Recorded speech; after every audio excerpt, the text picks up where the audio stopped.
In today's world, being able to act undetected is vital to the success of military operations.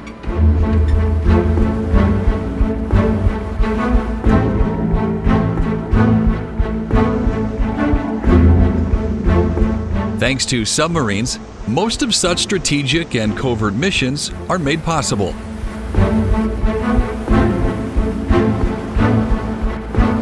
Billions of dollars are therefore spent in producing these massive submarines to prepare them for these extremely important duties on the rough seas.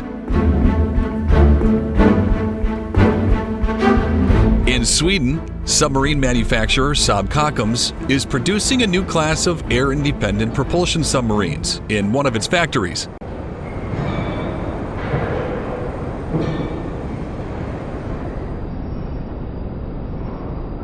The company's expertise is based on more than 100 years of experience, during which it has delivered 7 submarine classes across 3 continents. The company brings workers from different areas together in cross-functional teams to develop solutions for state-of-the-art vessels. The team uses a completely digitized workflow, founded on model-based definition, to store parts and information together to keep product data secure.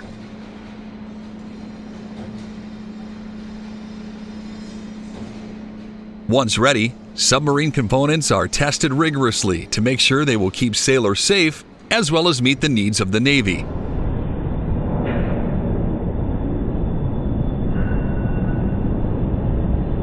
In what Saab refers to as one of the largest hyperbaric test chambers in the world, large components are tested at high pressures that equal a depth of over 5,200 feet. Before completing the submarine, it is tradition to host what is called a keel-laying ceremony.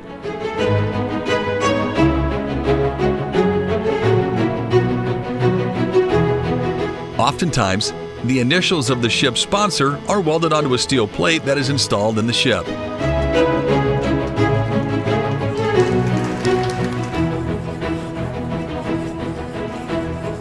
Once the submarine has been entirely constructed and undergone all of its testing and sea trials, commissioning takes place.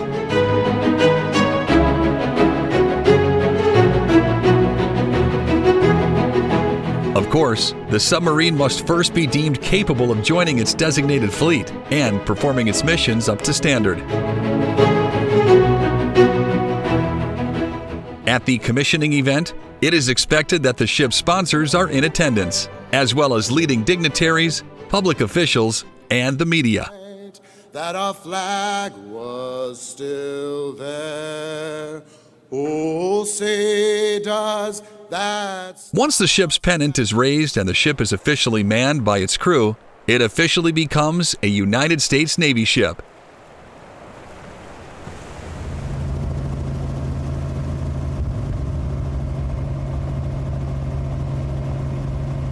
Submarines are not perfect, however, and will need occasional maintenance. To do this, the vessels typically use what is called a dry dock.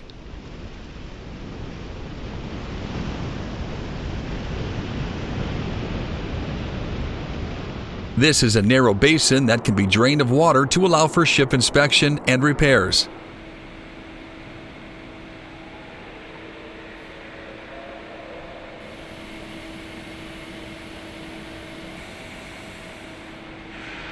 This can mean anything from routine maintenance to major repairs and overhauling components of the submarine.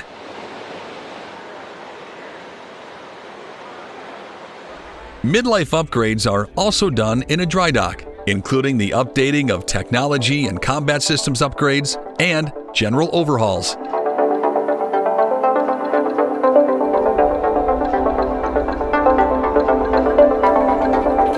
To reach the dry dock, large vessels often need the help of a tugboat to assist them in maneuvering.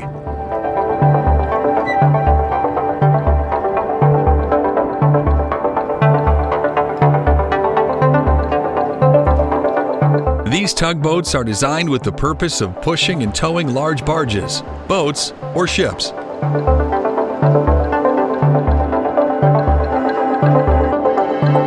Some also provide a submarine rescue service if needed.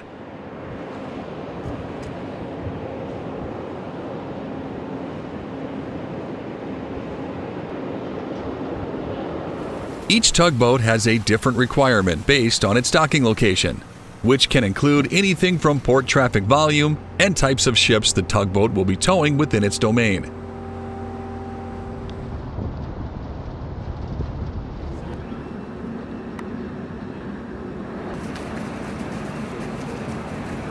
Once the submarine is ready to return to sea again, the dry dock is flooded with water.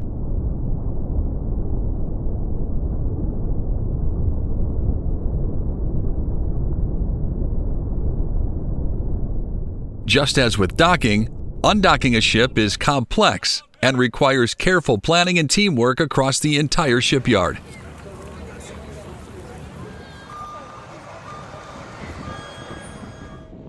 A tugboat tows the ship out of the flooded dry dock, similar to how it was brought in, to help the ship fully undock.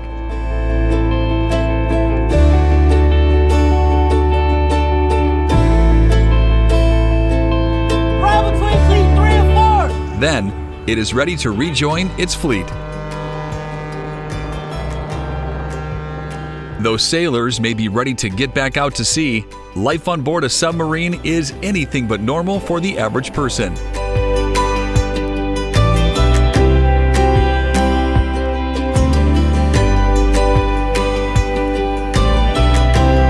United States Naval Fast Attack or Guided Missile submarines are typically deployed for about 6 months, while ballistic missile submarines are sent out for 3.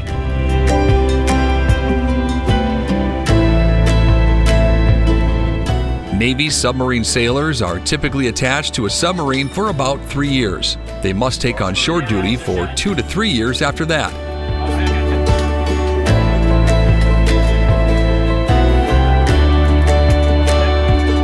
Sailors who work on a submarine have no access to cellular service or even have windows.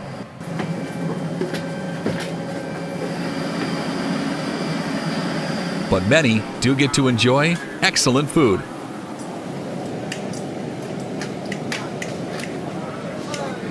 For the crew of the nuclear-powered Virginia-class submarine USS South Dakota, the food is described as delicious.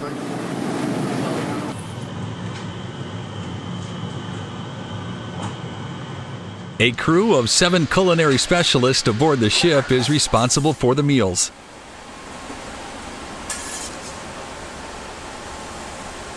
They usually begin preparation 4 hours before each mealtime.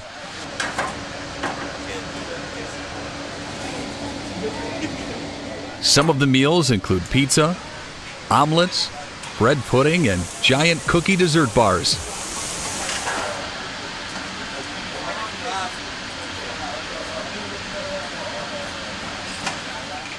The culinary team feeds the crew of 135 submariners 3 to 4 times daily for every day the ship is out on deployment.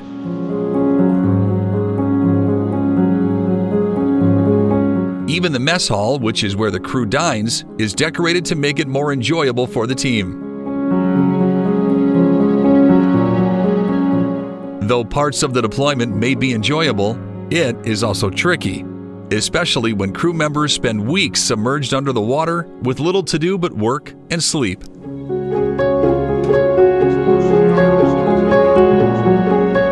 Submarines are often described as cramped, with small halls for walking and small beds for sleeping in. Work shifts change every 6 to 8 hours on board a submarine, and each day crew members do a different job.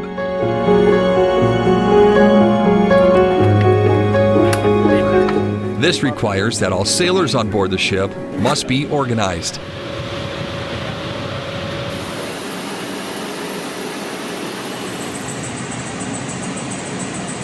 Submarines must make their own water and oxygen, and how long a submarine can operate often depends on how much food it can carry.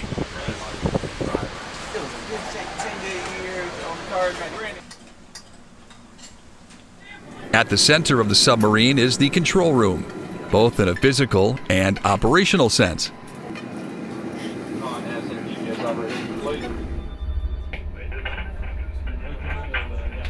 From the moment a submarine heads out to sea, it is constantly in operation, and everyone must understand their job.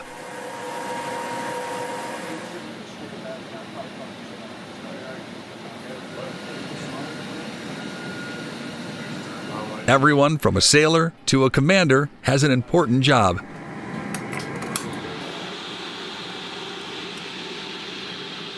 These massive submarines, therefore, do not depend on their robust mechanisms alone, but also on the services of dedicated sailors who usually have to stay for many months underwater in the discharge of their duties.